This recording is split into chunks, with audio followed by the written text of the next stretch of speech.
Welcome back, everybody, to another episode of the Educational AD Podcast. We're going to be right back with today's guest, but as always, we want to give our sponsors a shout out. Now, these are companies that I used as an athletic director, and I really recommend that you check them out. So take the next couple of minutes, listen to our commercials, then listen to our interview, and then go visit these sponsors. I'm telling you, you're going to be glad you did. Here we go. We want to say thanks to Huddle for their support. As a football coach, I used Huddle for years, but when I became an athletic director, I made sure that our school was a Huddle school. And our coaches just loved the tools that Huddle provided that helped them coach our kids to the highest level. Go to huddle.com, join the 8 million users. Turn your school into a Huddle school. We also want to say thanks to Gipper.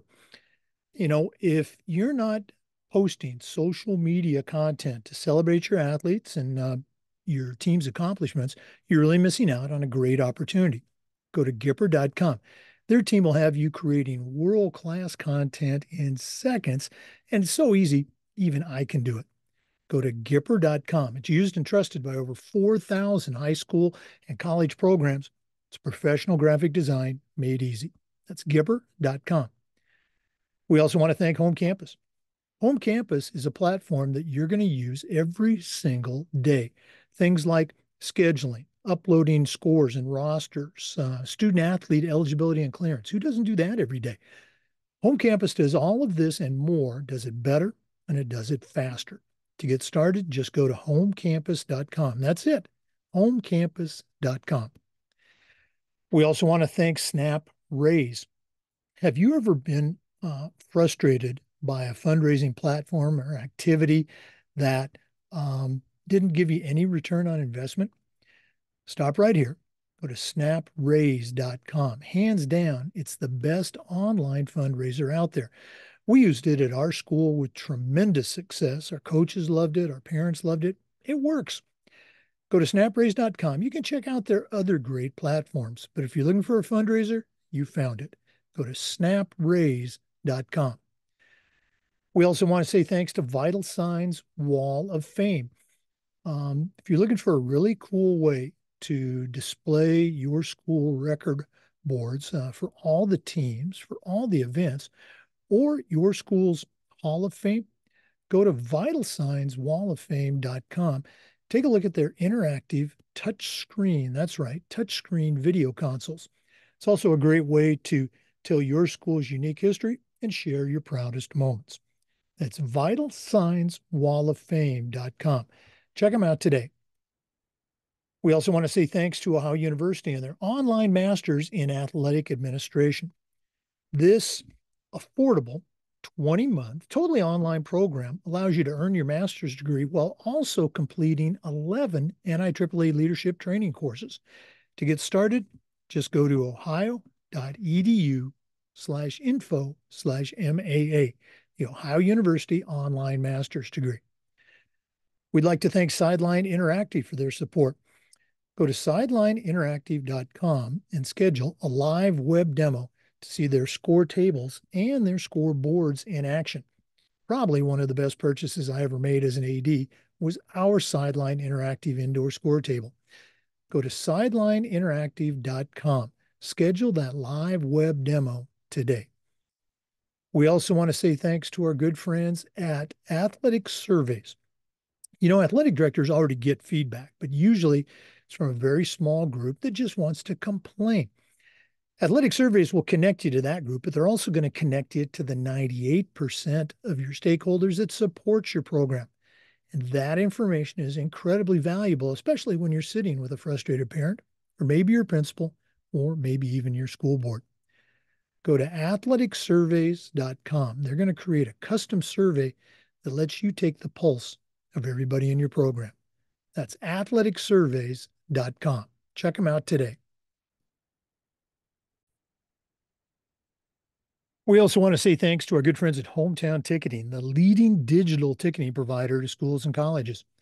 I don't think I need to say anything more, but go to hometownticketing.com. It's digital ticketing that offers more support, more security, and more customization.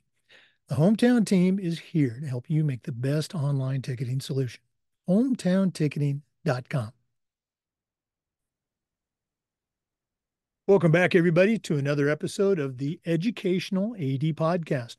We're going all the way out to my home state today, the great state of Oregon, and we're going to be visiting with Teresa Williams. Teresa is the Director of Athletics at Vernonia High School. That's in the northwest corner of the state.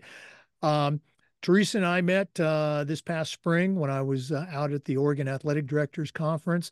Had a chance to talk and visit with her. She actually was in one of the LTI courses I taught.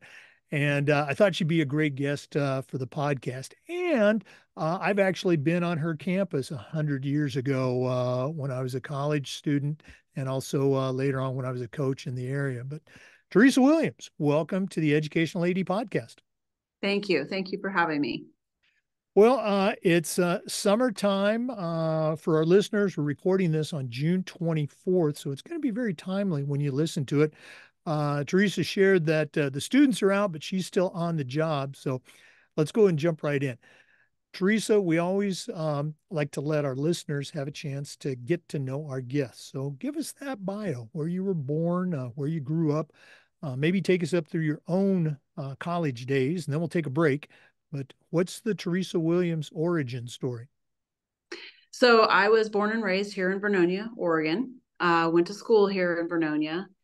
And I played some sports in Vernonia. And then I had started a family when I was younger, younger than most, non-traditional.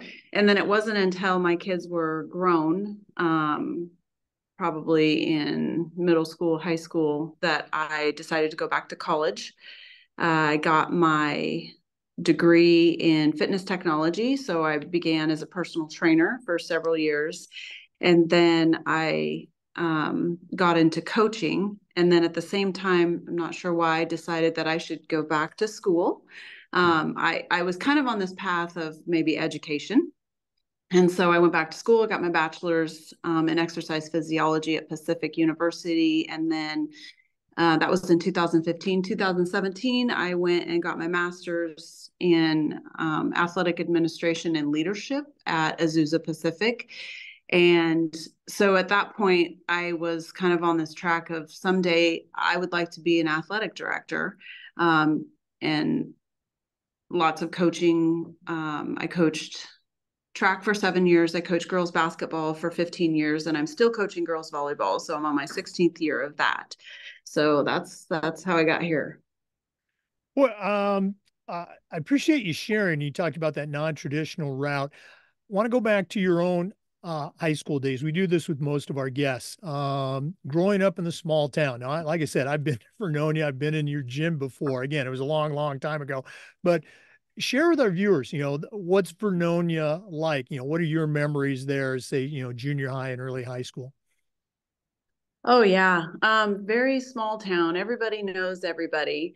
Back when I was growing up, like sports were, that's what you did. And for me, like I lived and breathed playing sports. I remember at home, I didn't have a hoop, so I used a small fruit basket that was tied to my ceiling as my basketball hoop.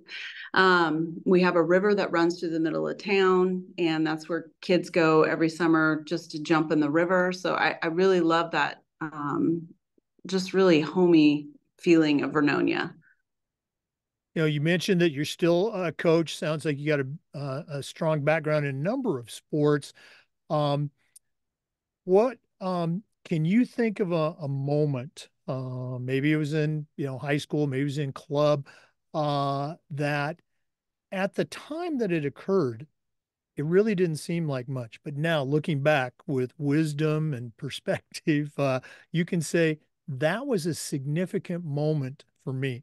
Anything stick out from your younger days? There's probably two. When I was actually in grade school, we had a program that was called Little Lady Loggers Volleyball.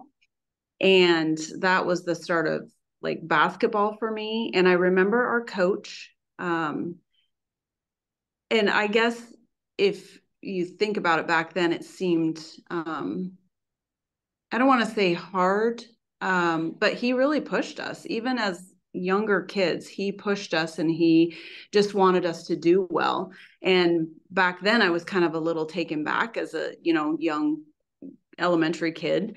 But thinking back on it, I was like, I can understand where he was coming from. Let's go, let's work kind of thing. And then also when I was in high school playing volleyball, I distinctly remember my coach seeing potential in me and saying, hey, let's stay after. We're going to work on these things and make you a better athlete. Oh, wow. That's great. You mentioned my undergraduate alma mater, Pacific University, and you got your master's degree there, exercise physiology. Um, what are some memories of that particular program, and maybe what are some things from that time in your life that you continue to apply now as a coach or as an AD? It was actually my bachelor's at Pacific. Oh, okay. Hmm. Yeah. And college life, what I loved about that was just that specific program. Everything was very hands-on. Um, and all the instructors were, very, let's demonstrate, let's show you, guided me really well. And I really flourished in that environment there. Just the really physical hands-on stuff, being able to see that through, and it just kind of made me a little more aware of, hey, we have some different learners here. This is how these people, certain athletes get reached. Not everybody is going to learn the same way. Right. That's right. You got your master's at Azusa. Okay. Yeah. Um, let's go and talk about that. What are some memories from that time in your life that stick out for you? And again, looking at application today as a high school athletic director, what do you see as something from that coursework that you still use today? That one there really helped me develop, I want to say, because it was leadership based, really helped me look at myself. It was very eye-opening for me um, to identify things within myself, um, why I did the things that I did, how I could, do better. And really, it was self-reflection. That was a huge leap for me personally. Giving my presentation at the end was very heartfelt, and it really made me take a deep look at myself. Oh, wow. I'd love to take a deeper dive into that. Maybe we can do that on another episode. Let's go and take our first break. Our guest today is Teresa Williams. She's the director of athletics at Vernonia High School. That's in Vernonia, Oregon. We're going to hear some more, but let's take a break, talk to our sponsors, but we will be back. This is the Educational AD Podcast. We want to say thank you to Huddle for their support of the podcast. As a football coach, I used Huddle for years, but when I became an athletic director, I made sure that our school was a Huddle school. And our coaches just loved the tools that Huddle provided that allowed them to coach our kids up to the highest level. We believe in sports and teams believe in Huddle. Go to huddle.com, join the 8 million users, turn your school into a Huddle school. We also want to say thanks to Gipper. Kids are on social media today, and so are a lot of their parents. And if you're not creating content to celebrate their accomplishments and promote your program, you're really missing out on a great opportunity. Go to Gipper.com. Their team will have you creating world-class content in seconds, and it's so easy, even I can do it. Gipper's used and trusted by over 4,000 high school and college athletic programs. It's professional graphic design made simple. Go to Gipper.com for more information. Hey, Jake, we use Huddle. I see you guys have them as a sponsor. Um, I was very impressed the first time I used it. We used it several years ago in volleyball, and we had done paper stats for the longest time. And to have that broke down for us and spit out the next day in an email was amazing. We have a new football coach this year, and he's he's used to using Huddle, and so we've had that for our football program as well. So he's pretty excited about that. Oh, I really appreciate you saying that, especially from the volleyball coach perspective. I knew how great it was as a football coach, but I was, let's say, concerned that I wanted our other coaches to like it too, and they just loved it. I remember our volleyball coach. She'd turn on the cameras in our gym for practice. They were making videos for the kids. Our parents loved the streaming, and again, we had it in the gym, out on the fields. It was great. Thank you for saying that. Yes, you're welcome. For our listeners today, our guest is Teresa Williams. She's the director of athletics and she's the head volleyball coach at Vernonia High School, and that's in the great state of Oregon. Teresa, you shared a little bit about your journey, to become an athletic director, but let's take a little bit of a deeper dive. You got your master's, or you did your undergraduate at Pacific, go Boxers. You got your master's in leadership from Azusa Pacific, and then you said you kind of started on a path that led you to becoming the AD. Can you share that with our listeners? Because I think it's important for them to hear that there's different ways, different journeys that can lead you to becoming an AD. Yes, for sure. So I've always had this love for fitness. I'm going to start with fitness and athletics. And during some years ago, when I was coaching girls basketball, the head coach at the time, he, and I had thought about it, but he was the one that mentioned, he's like, if there was ever an opening, a new opening for the athletic director position at Vernonia, he says it would make sense for you to be the one to take the job, or at least apply for it. And he says you would do a good job. And so he kind of got that going in my head, that, yeah, maybe that is for me. And so then I actually stepped into this role of administrative assistant for the principal and secretary to the athletic director 5 years ago. And so I know kind of the insides of the athletic directing piece. So I feel like I kind of had an edge. And we are in a unique scenario here where we have co-athletic directors. Justin Ward is our other athletic director here, and he was, prior to that, just the middle school portion of it, and then we both took this role on here. But it I it was by somebody else saying, "Hey, I think you would be good at this," and I was like, "Hey, maybe you're right." And just that love and having that inside perspective of the athletic directing role just pushed me that much more towards saying yes. When that position came open, then I applied. Well, I think any athletic director listening will share that having that administrative assistant is gold. And so I can imagine that you had that unique look into the runnings of a school, and also, working for the principal too. Um, there's an expression, I think it gets used a lot in our profession, maybe in other professions too, but the expression is, you don't know what you don't know. So you were, very immersed in the athletic department, but what was something when you're sitting now, as I like to say, on the other side of the desk, when you're sitting in that AD chair, what was something that you found out that you didn't know? Ooh, that I didn't know.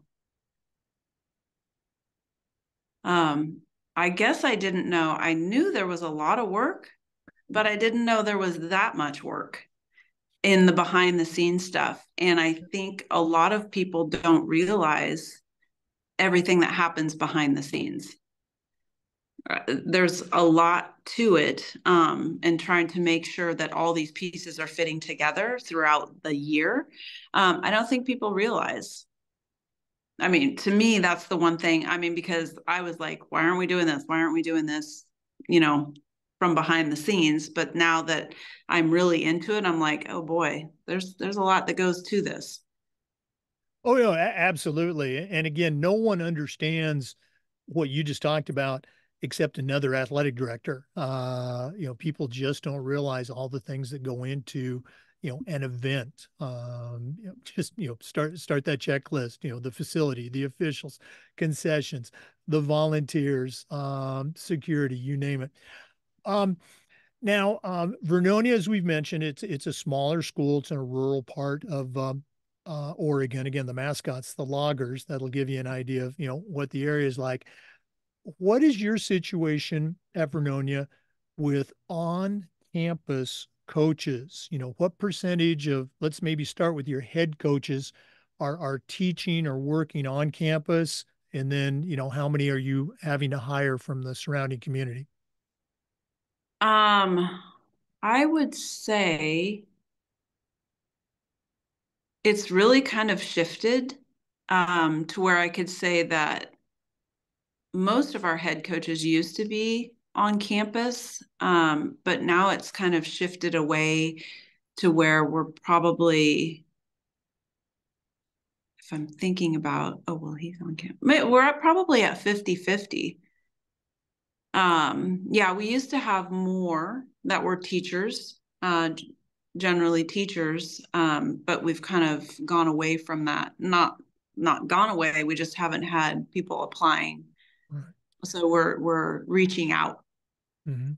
Now, again, I would still say for a small school, that's pretty good, and I think that's probably the norm across the country for a number of reasons.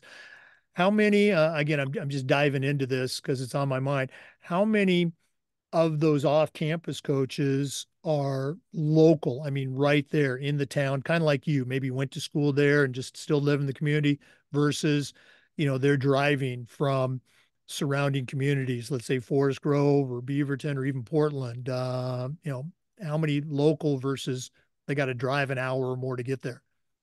Oh, we probably have more local than Yeah. anything. Oh, Yeah, okay. so at least, yeah, 75%, I would say.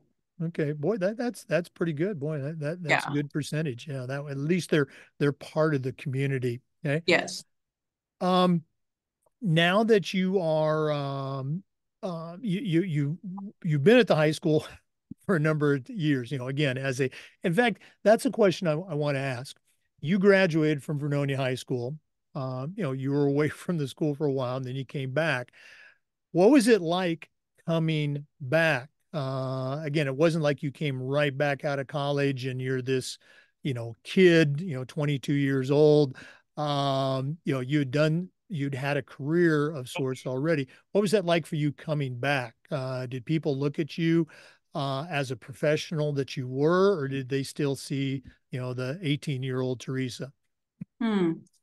That's a great question. Well, both of my kids also went through school here, so I didn't get too far.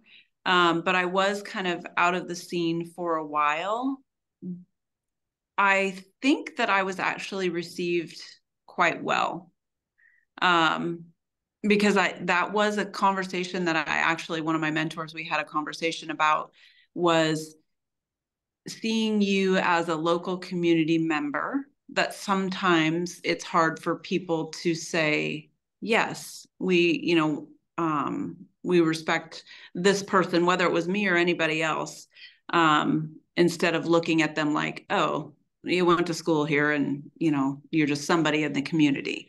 So I didn't honestly feel that way. I felt like I was received well. I was respected in my role. So Oh, okay. No, that's good. Again, I tell the story probably too frequently. Right out of college, I became a teacher, and I went back to my high school as a substitute. And my best friend from high school also became a teacher. We went to different colleges, but we're back there on the very same day as substitute teachers. And we walk into, at that time, it was the teachers' lounge at lunch. And here's all of our old teachers, all of our old coaches. And one of them turns around and goes, "You two guys became teachers?" So it just, it was fine, but they were probably right. They probably couldn't believe that we had become teachers.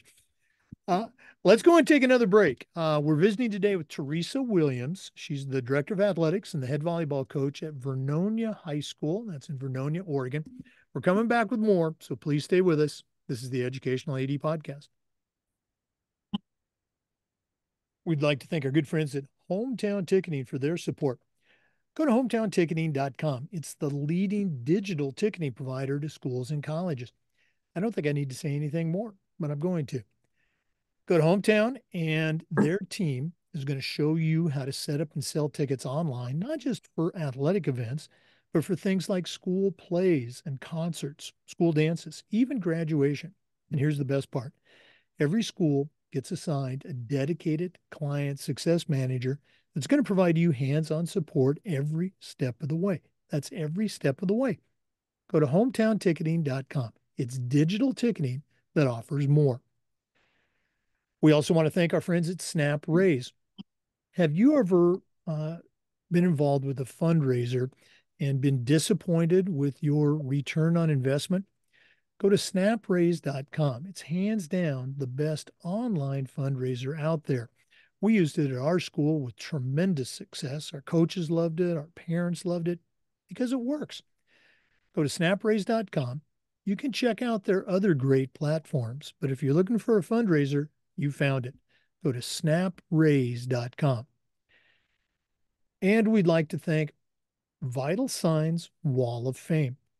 If you're looking for a really cool way to display your school record boards for all the teams, for all the events, or your school's Hall of Fame, go to vitalsignswalloffame.com. Take a look at their interactive touchscreen video consoles. It's also a great way to share your school's unique history and talk about your proudest moments. The website is vitalsignswalloffame.com. Mention the podcast, you'll get a nice discount. That's vitalsignswalloffame.com. Welcome back, everybody, to the Educational AD Podcast. Teresa, one of the things that we try to do with the podcast is this idea of sharing best practices. So I'm going to put you on the spot. What are some things that you do at Vernonia High School that you're particularly proud of? These could be initiatives that you created, or they could be things that have been going on for years and years that you keep promoting and making even better. So what are some best practices that you can share with our listeners? I would say for this first year, the one thing that we're pretty proud of, and social media is out there. Granted, this is just a small step for us, but it's having our own athletic page that we can promote out to the public. So I spend time making the flyers for the games, things that the kids have accomplished, kids going to state, we're going to the district tournament, those things like that, getting that out in the public more. We also have a reader board that was put together through our retired girls basketball coach. He helped put that together. So now we have a reader board downtown where the community can see. So we're getting ourselves out there, more social media, more advertising to let people know. Because our school used to be downtown and now it's up on the hill. So not having it be that central point where everybody kind of congregated, we kind of lack in, getting people to the games and stuff. So having that reader board downtown and having that ability to get the word out on our social media pages a little bit better is one thing that we really implemented this year. Another thing is focusing more on the student athlete as opposed to just the athlete. It kind of has been a history for us to, focus on athlete, athlete, athlete. Granted, we still had our requirements to keep kids eligible and stuff like that. But this year we've really set up schedules as far as pulling grades, making sure that study tables are available, making sure that kids understand that, hey, we want you to be better people and not just a great athlete. So we're really trying to enforce that, student athlete as opposed to just the athlete. Well, I love all of them. Can you share? I like to call them success stories, and I'm sure there's, dozens and dozens of them, but can you share a success story of a student athlete that has benefited from those initiatives that you talked about, the study tables and that focus on becoming a student athlete. We at our school, we used to, at our awards program, that was the very first thing we talked about was our scholar athletes. We had set a standard, and kids and parents, they just loved it. So, what are some stories that you can share? Well, I know this year we have one boy who we couldn't get him to quite commit to like one sport. And then finally in the springtime, he was committing, but at the same time, his grades were going backwards. And so dad was going to pull him. And we were like, hey, we got to fix this because because we don't want you to get pulled out of something because you're actually doing it this time and you're sticking with it. So we made sure that we had in our schedule, we actually have this study time scheduled in for things like that. So we made sure that he was attending that, made sure that he was attending his after school study tables times, and anytime that we could get him in there to make sure that he was doing, what he needed to do in order to finish the sport, because it was already hard enough to keep him in it, but now he found something that he was enjoying and he was going to get pulled out because of his grades. And so we made sure that that was happening. And then by the end of it, he actually was passing all of his classes. So that was pretty significant for him. Oh no, absolutely. I love the whole system of follow up. You mentioned multi-sport athletes. You said that you were a multi-sport athlete back in high school. Is that a focus for you and your coaches at Vernonia? Is it something at a small school? Sometimes it just happens naturally. Kids do all the sports. How do you approach that with your coaches about, I guess, the importance of being a multi-sport athlete? Yeah, for us, that's super important. Because we are such a small school, everybody has to participate in order to, have some success throughout the teams. And so our coaches are really good about it. And it's something that we feel it has to happen. So getting those kids, we're kind of dropping off in numbers as far as like multi-sport. We are seeing a little bit of kids that want to like focus on certain sports, but getting our coaches to stress the importance. And for me, coming from that personal training perspective, I always look at the how is it going to help you perform in the next sport. So it's okay that you really love basketball more than you love volleyball, but you got to think of, well, how is this sport going to train me in a different direction, which is going to essentially make me better in this sport here. So everybody is on board, and the communication. It's important that the coaches communicate to the kids that, hey, this kid, this is his primary sport, but he's going to come out for this sport. And those coaches communicate and saying, okay, here, how are we going to work this schedule? And how are we going to work it to where it's benefiting everybody and it's not burning the kid out at the same time? No, absolutely. And you talk about, small schools because of the limited number of student athletes that they actually have.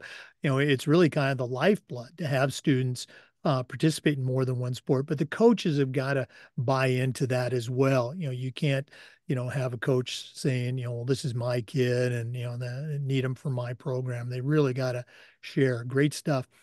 We're going to do this at the end of the podcast, but if one of our listeners wanted to reach out, pick your brain a little bit about how you do things at Vernonia, or just add you to their network, what's the best way that they can get a hold of Teresa Williams? I would say email right now probably would be the best way. Okay. And Um, can you go ahead and give that out? yes. So my email is twilliams at vernoniak12.org. Very easy. Okay. And again, we'll Yeah. give that out at the end of the podcast. Our guest, obviously, is Teresa Williams. She's the director of athletics and the head volleyball coach at Vernonia High School. We're going to take a break, but we're going to have a lot more best practices coming up. So please stay with us. This is the Educational AD Podcast.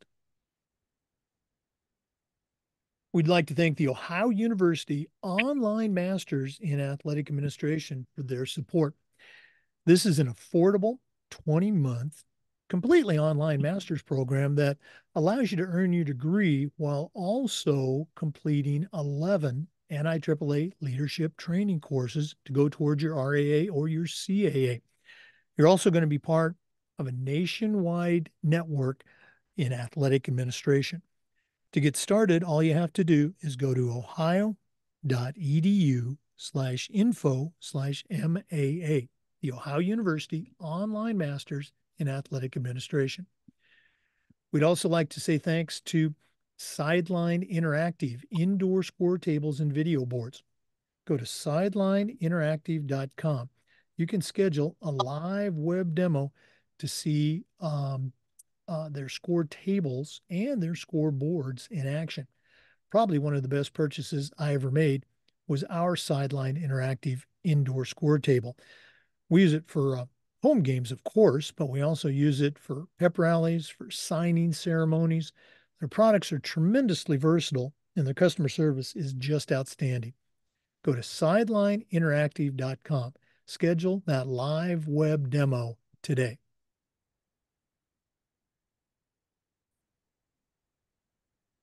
Welcome back again to the Educational AD Podcast. Our guest is Teresa Williams, the Director of Athletics at Vernonia High School in Vernonia, Oregon.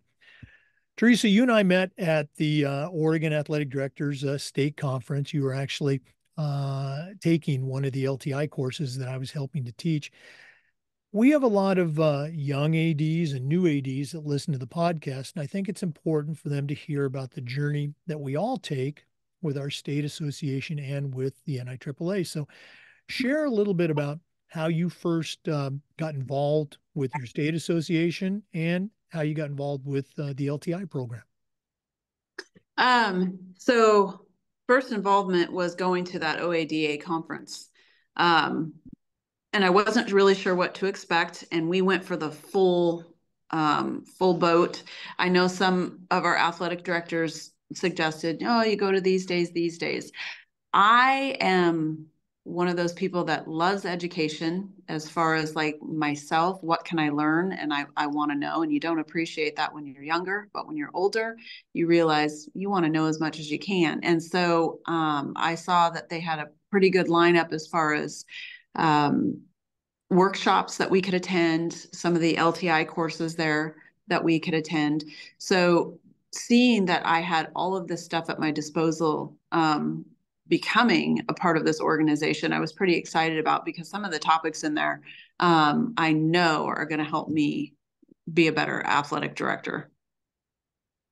Looking back to that course, as one of the foundational courses, can you think of a topic that was presented or maybe one of the roundtable discussions that we had that really sticks out for you? Like, hey, I can't wait to take this back to my school, or boy, we better start this at high school because you're not doing it. Anything stick out for you? Yeah, actually, the 504, the legal issues, I really like how that was presented because it was real life cases that demonstrated each aspect. I mean, it was football, track, swimming, everything. They would present those cases that came up and how either the school was at fault because they didn't have all their stuff in order to make kids safe. And I liked how that was all presented because it made me think that, wow, I need to go back. And I literally went back and was like, have we had an insurance walk around? Are all of our, things up to date and stuff like that? And when we have our coaches meeting come the fall, this is how we're going to present because we want to make sure that coaches understand that even those things that you think aren't maybe significant or you look at like, yeah, that's good enough. We need to relook at that and say, hey, maybe that's not good enough. And we need to make sure that things are in place for kids and everybody involved to be safe. So I really enjoyed the legal issue piece of that. Now, you mentioned your coaches meeting in the fall. One of the things that I'm going to phrase it in very severe terms. For me as an AD, it was always a challenge to get certain coaches to appreciate the need for locker room supervision. Okay. what are some things that you do when presenting that topic or maybe other topics to your coaches to get them to understand and buy in to, hey, this is important stuff? Um, well, so far, I'm just kind of a matter of fact person. So I give a scenario like, hey, here's what's important. And if it's locker room supervision, we need to make sure that we're monitoring because and then we give examples of things that have happened in the past when, kids weren't being supervised. And we actually had a case this year where a kid wasn't being supervised in the locker room and he was injured. And so I'm just matter of fact, these are the requirements. We can't, just not do those things. So it's just me being a matter of fact and having that expectation personally. Yeah, I would do very much the same thing. I would tell our coaches, I said, do you like coaching? Okay. Well, if you do, you're going to supervise in the locker room because if you don't, something bad's going to happen. Of course, they always get injured when you're not supervising. They're never injured when you're in there. I guess that's a good point. Well, you've taken some courses now. You're on the plan or on the pathway to get your CAA. So I'm assuming that's going to be maybe some webinars and more courses at the OADA conference. Yes, for sure. I have a webinar that I want to take this summer to the 503. And then I'm looking forward to see what is on for the topics for next OADA. Okay. Well, I know you and I were talking. You're not going to be able to make it to Austin this coming December, but I'm going to challenge you. You need to start planning. We want you to come down to Florida Ooh, for 2026. That's going to be in Tampa. So, you make it down there, and we will definitely connect. Okay. nice. Um, Teresa, this has been so cool spending some more time with you and get to know you a little bit better. But we're not done yet. We always wrap up with the athletic director's toolbox. Now, you certainly know your way around the world of athletics, but we're going to take our final break, hear from Athletic Surveys, who sponsored this segment. When we come back, I'm going to challenge you to send out a brand new athletic director on their very first job, but I'm only going to let you put 3 items in their toolbox. So let's take that final break. And when we return, we're going to see what Teresa Williams puts into her new athletic director toolbox. We want to say thanks to our good friends at Athletic Surveys for their support and sponsoring the AD Toolbox segment. Athletic directors already hear back from their stakeholders, but it's usually a very small group that just wants to complain. Athletic Surveys will connect you to that group, but they're also going to connect you to the 98% that support your program. And that information is incredibly valuable, especially when you're talking with a frustrated parent or student athlete, or even your principal, or how about when you're talking to your school board?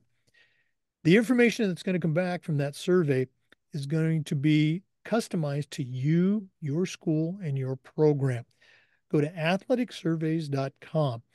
Let them help you take your athletic program from good to great. Well, it's that time of the podcast. We've been visiting today with Teresa Williams, the athletic director and the head volleyball coach at Vernonia High School in Vernonia, Oregon. Has a tremendous background, but right now I'm going to challenge her to send out a brand new athletic director on their very first job, but I'm only going to let her put 3 things in the toolbox. So, Teresa, what 3 items are going to go into your new athletic director toolbox? I would say first off, utilize a mentor. So this year we were assigned mentors, somebody that we could bounce ideas off of, ask for input, somebody that's been through the role of the athletic director for some time. And so I would say utilize them. At first, it's kind of like, oh, I don't know, this might be a silly question, but um, so I was lucky enough to have Shelly Moore be my mentor, and we were able to bounce. She was even bouncing stuff off of me, so we were able to build that relationship. So I would say definitely utilize a mentor. No, that's great. And I can't think of a better one. Shelley's right there on the coast and, another podcast guest. So, what else do you got in your toolbox? Um, take and make notes for your first year because there's so many things that you want to implement. But as the new athletic director, people are kind of, this is the way we've always done things. So I would say take and make notes about things that you feel like need to be changed. A little bit. So that way the next year comes around, then you're going to prioritize. You're going to say, okay, what is really pressing for us to change to make us a better athletic department and start implementing those things. But I would say take lots of notes because you will forget. Even though you think that you won't, you will forget. Yeah. Well, I love the whole concept of writing things down, taking notes, as you phrased it, but also within that framework of not coming in and trying to change everything in that first day or that first 10 days is make a plan, find out what's really critical. Good stuff. All right, Yeah. you get one more tool. What's it going to be? Okay, so this one here might be unique. I don't know. So I was thinking about this role and I was thinking about all the things that an athletic director has to do. I thought, how can we utilize our student athletes at the same time as giving them experience in the athletic directing role? So we have kind of turned like a teacher's aide into a teacher's aide for the athletic director. So letting them experience the roles of an athletic director. So if you have a senior that maybe they need a senior project, or hey, they're thinking about a role in athletics and they're not sure what capacity, but utilizing a student athlete or student athletes in that role so they can see the behind the scenes and maybe get a feel for, hey, maybe this is a profession that I would like to go into. So this year, I had one of our female athletes in the TA role here in the office, and then she helped me with game setup and getting things ready for the games. Well, it is not unique, but it is a truly great idea, and it's a best practice because we all have students, and you have students like this at your school right now. They might not even be on a team, but they love sports. Maybe they're kind of a sports geek, and I've had a lot of ADs talk about utilizing them just as you described. Setting up for games, maybe even you talked about your social media and your website. Students, they know that stuff forwards and Yeah. backwards. Let them do that with some oversight, but absolutely utilize your students, utilize all your resources. You even talked about it. The very first topic that when we started this podcast about all the duties that an AD has to do. Yeah. Great idea. Love it. Okay. Teresa, we're gonna have to get you back on another episode, but for now, one more time, if one of our listeners wants to reach out, maybe pick your brain a little bit or just add you to their network, maybe you can be their mentor. What's the best way that somebody can get a hold of Teresa Williams? Yeah, just send me an email at twilliams@vernoniak12.org. Even in the summertime, for whatever reason, I'm always on my email.